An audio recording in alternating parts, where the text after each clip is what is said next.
আসসালামু আলাইকুম। ঠিক কিশোরগঞ্জ করিমগঞ্জ যেটা মহাসড়ক, অত্যন্ত ব্যস্ত একটি রাস্তা।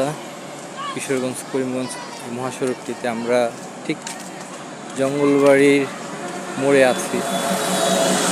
তো এই রাস্তাটিতে উদ্দেশ্য হচ্ছে আমার একটাই, ভিডিও করার। এই রাস্তাটিতে আগে প্রশস্ত ছিল না, এখন অনেকটা প্রশস্ত হয়েছে। এখান থেকে বাস, ট্রাক অনেক চলে, মাদ্রাসা।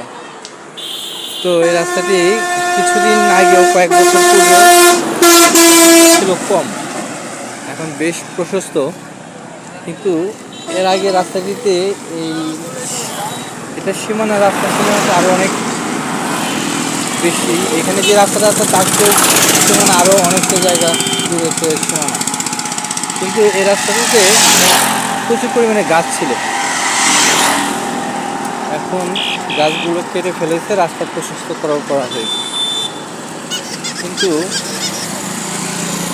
দুপাশে এখন রাস্তার জায়গা থাকার পরেও অনেক জায়গা, এটা আরও জায়গা রয়ে গেছে এইদিকে, এবং দুই পাশেই আর অনেক রাস্তার জায়গা আছে।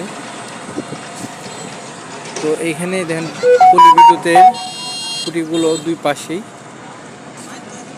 এই খুঁটিগুলো যদি আরেকটু দূরত্ব দিত, এদিক দিয়ে অবশ্যই গাছ লাগানো যেত, যেহেতু এখানে গাছের জায়গা এখন অনেক রয়ে গেছে।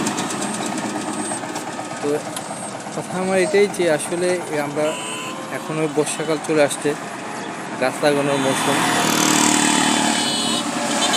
গাছ লাগিয়ে আমরা পরিবেশকে রক্ষা করব।